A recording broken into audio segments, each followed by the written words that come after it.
کتونکو په دغه ویلا کې به خبره ترې کوو په ګرانۍ باندې او بیا په پیک نیوز یعنی پروپیګانډا چې پروپیګانډا څومره تیزه ده د اپوزیشن او حکومتي څه کوي دغه کومه ګراني چې راغلې ده د دې دپاره هغوی څه کوي. ګرانو کتونکو موږ هم په پیډ کې ګرځو نو کله داسې خلک را سره ملو شي چې هغه عجیبه عجیبه سوالونه کوي خو د هغه عجیبه سوالونو جواب خو هغوی له ته ډېر هم ورکې نو هغه د هغوی په ذهن باندې کار نه کوي ځکه چې غوړ منګو ته لګیا اوسه نو څه پرې هغوی بس هغه خپله راټینګه کړې وي او وینه داسې نه دا داسې. خو زه دا خلکو نه په پوښتنه کوم چې په کمنټس کې ووایي چې پټرول نن دې ریټ ته کتلي دي نو دا په څو باندې پکار او دا ته چې دا پټرول صرف په پاکستان کې ګران دي او که نه په نړیواله کچه خو هم دغه ګراني راغلې ده. نو دا مخال پروپیګانډا دا ده د هغه مخالفینو چې په دغه ملک کې پټرول ګران شوي دي نو مخکې په 150 اوس په 400 دي او خلک چپ دي خو دا کلم نه وایي چې دا د جنگ د وجې ګران شوي دي. بیا دا یو پروپیګانډا خوره کړې ده چې جنگ په ایران دی او تیل دلته ګران شو نو دا ورسره نه وایي چې ابنا هلته کې ابنای هرمز چېرته چې اګریمنټونه دغه ملکونو کړي دي په کومه لار باندې به چې دا تیل تیریږي هغه باندې دا ورسره نه وایي نو صرف نیمګړې خبره کوي او عام زمیندار سادهلو خلکه کروندګر بازار کې ولې ګراني ډېره زیاته راله او په تېر حکومت کې خو ګراني نه وه په تېر حکومت کې څه د عمران خان په حکومت کې یادوي خو کله دا هم نه وایي چې د نواز شریف په حکومت کې په 62 او 68 باندې لیټر تیلو په 600 باندې بوره وړو د هغې هم ذکر نه کوي چې 126 دن درنو شو د هغې نه پس د مدینې د ریاست دعوه کوونکو ته حکومت ملو شو او چا چې وي چې IMF نه به قرضه نه اخلم کچکول به ماتوم 2000 ارب روپۍ به ورته په مخ ورولم او قرضونو باندې ملکونه نه چلیږي لاس په چاته نیسو نو موږ به خلکو له ورکوو او په ګرانو شرطونو باندې بیا قرضه واغسته نو دغه هم نه وایي. خو دې وخت کې ګرانو کتونکو پوخان خبره کوي کو چرې پاکستان پهل نو کړی د مذاکراتو ته نو دې وخت کې به په 1000 روپۍ لیټر په پاکستان کې ملاوېدل او یا شاید چې پمپونه به بند وي. دوی ورسره دا هم نه وایي چې انډیا کې قطارونه ولاړ دي دوی ورسره دا هم نه وایي چې په برطانیا یورپي ملکونه برطانیې شانتې ملک چې سوپر پاور پاتې شوی دی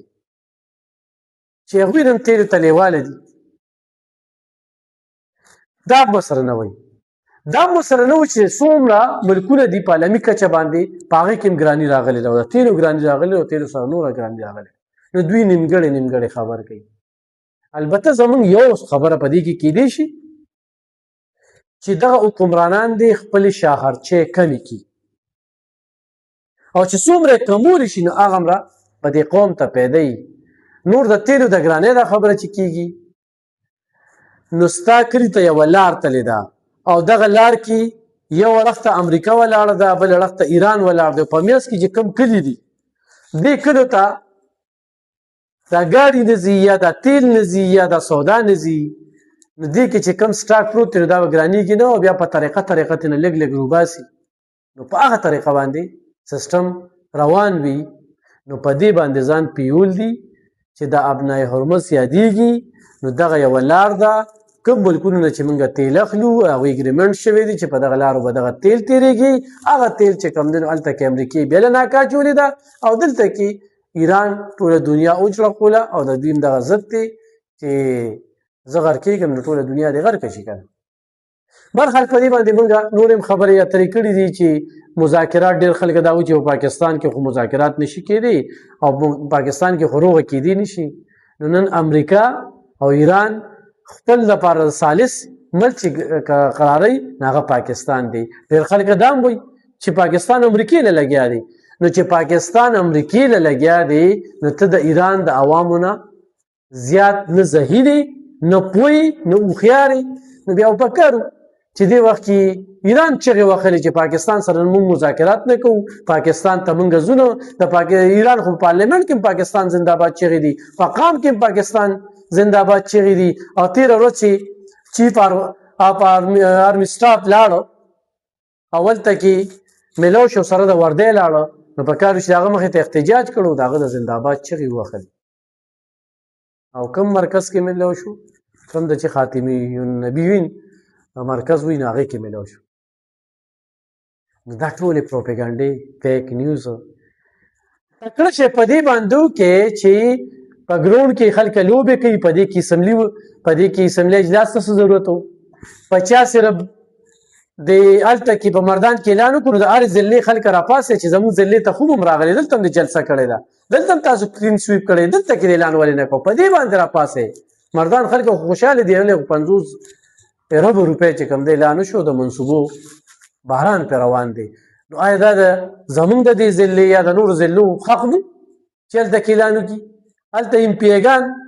او ایمنېګان د دې اخل نو آیا خلکو ته سپک کتل کېږي؟ هغوی ووټ څه قیمتي نو؟ په دې باندې خبرو کې په دې کې چې رمضان پی کوي په خپلو کې تقسیمو دا مستحقو له ورکړو مزید به ذلیله کېږي. دا زکات پیسې دي، دا نه ازمېږي. په دې باندې خبرو کې تاسو خو د چور او د غل خبرې کوئ، نو په دې کې چې غله کوم ځای کې زیات دي، کوم ځای کې کرپشن زیات دی، په دې باندې خبرو کې. په دې تکړه شئ، د خپل لیډرشپ نه تپوس وکړئ. په دې باندې کې چې دې وخت کې تا ته د جلسې څه ضرورت دی چې په دې صوبه کې لاکډاون تا کړی دی، سینجي پمپونه دې بند کړي دي، ته څنګه ځې مظفرآباد ته په جهاز باندې؟ په دې باندې خبرو کې چې صاحبه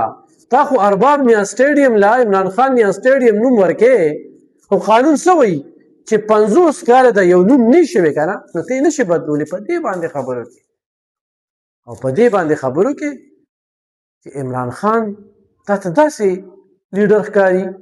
چې د هغه په نوم باندې زه یو خپل ګراوند نشم جوړولی، چې یو غټ کرکټي پاتې شوی دی، په باندې کې ورلډ کپ ګټلی دی، او زه په دې صوبه کې یو عظیم الشان کرکټ ګراوند جوړ کړم